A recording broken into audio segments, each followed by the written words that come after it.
Sorry, this is going to be a bit stilted after the previous presentation, so I've not had long to prepare it. And I'm still getting my arm down and come back from the class. So, raise your hands, surprise, surprise, if like us you've got buy-to-let properties.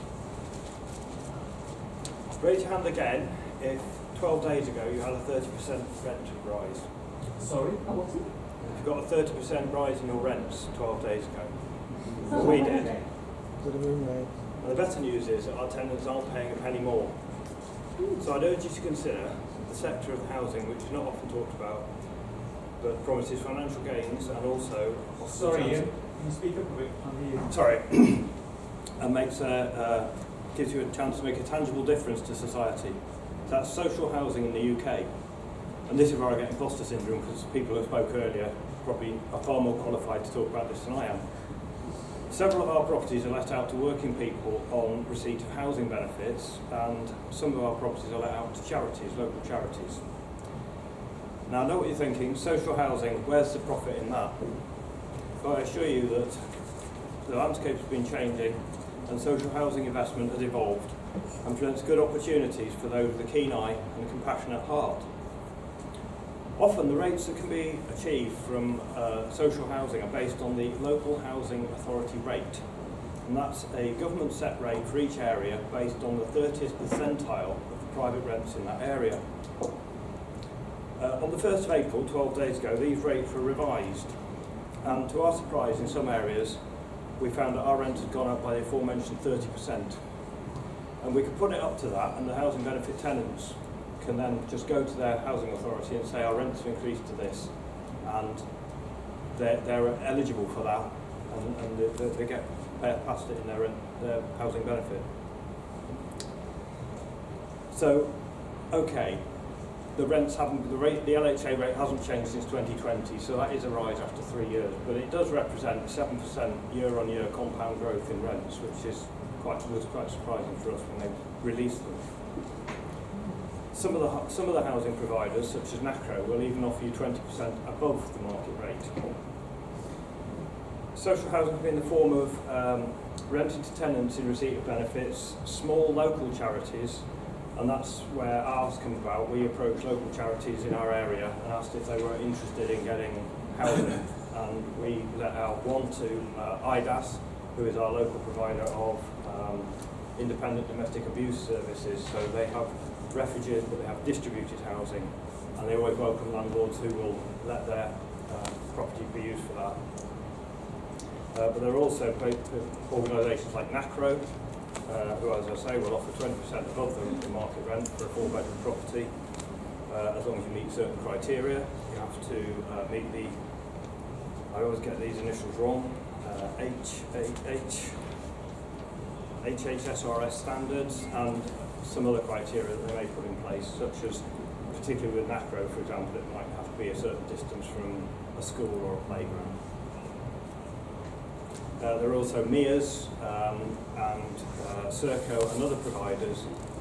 For example, they're offering relocation through the Afghan relocation programme for the Afghanis who help the British military when they're out there, and they're funded by government to provide accommodation for these people. So investing in housing means more than just maximising profits, it's providing safe and stable homes for vulnerable members of our society, and the beauty of it is by doing good, you can also do okay financially. Social housing can apply to both family lets and HMOs, depending on the provider.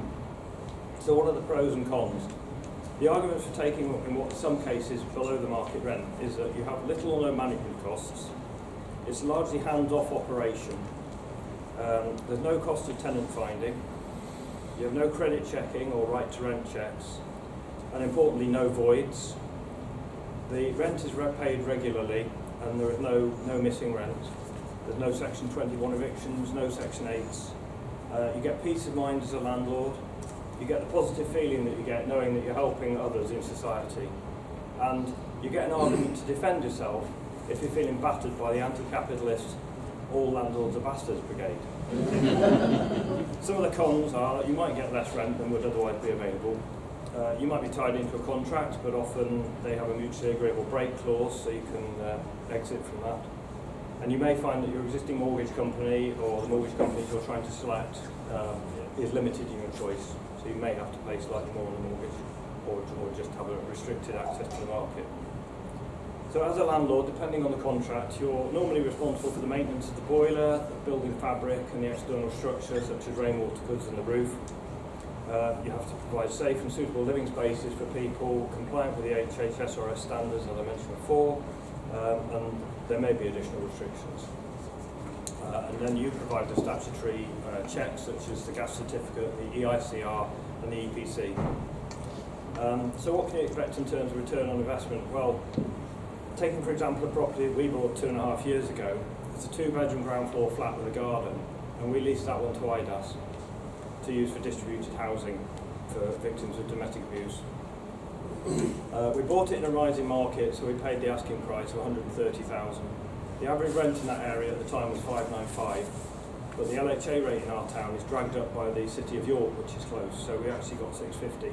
So we're getting above the local market rent for that. That gave us an ROI on purchase of 10%. And then with the recent increase in the LHA rate to £755, the ROI has risen to 14% net cash flow at $470 a month, which for a simple 2-bedroom flat with a buy-to-let is not bad. We get the property handed back to us at the end of the lease in the state that we let it to them at, and we've had the equity growth if there is any. Like any investment, it requires due diligence and a strategic approach, particularly when choosing a property and a mortgage and a housing provider to meet your requirements and for you to meet theirs. But it seems to me that the rewards, both financial and societal, do outweigh the problems. It also unlocks potentially a market of investors who have a strong ethical position, would never normally invest in a property market, thinking that it's just for wealthy people making money out of poor renters. So these people are generally older, they have a high ethical standard, they often have good availability of capital, and they're willing to accept a lower rate knowing that they're helping somebody in society. So as you weigh up your options in an ever more regulated property market, I urge you to consider the transformative power of social housing investment. And please talk to us if you'd like to know more about this. Questions?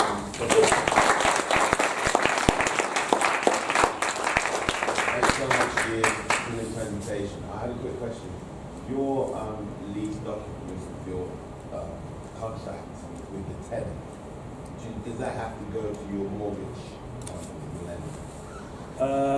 We have two arrangements depending. We've got one for IDAS, which is a lease, and yes, it has to be, we selected the mortgage to suit that.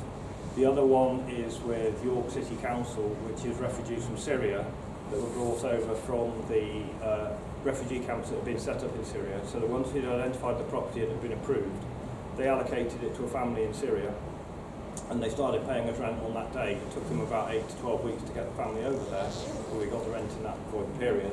And on that one, we have the actual AST with the tenant themselves, but the rent comes to us direct from York City Council. The first year of that, the management was free by an organisation set up by York City Council, and after the first year it goes to 4.5%, which is obviously a very competitive management rate. So, and on that one, because we have the AST with the tenant, the mortgages don't matter. So on the first example, what was the contract like that you've got with the... That was with IDAS. IDAS were the nominated provider for Selby District Local Authority and only had 2 years left to run on their franchise, if you like, or their agreement with the council. So we signed it up for, 1 year left they had. So we signed it up for that 1 year because they couldn't go beyond what they were already contracted to do. Towards the end of that year, they refreshed their contract for another 1 year with Selby, so we extended another year, and they've just refreshed it now for, I think, 3 years, is it, or is it 5 with Selby? We said 3. We've said 1. We've said we just want to run it on 1 year rolling, but I think they've refreshed their contract with the local authority for 5 years because Selby District Council has just been rolled into North Yorkshire. So you can choose your length, but we were only offered 1 year to start with, and we've gone rolling on that. Thank you.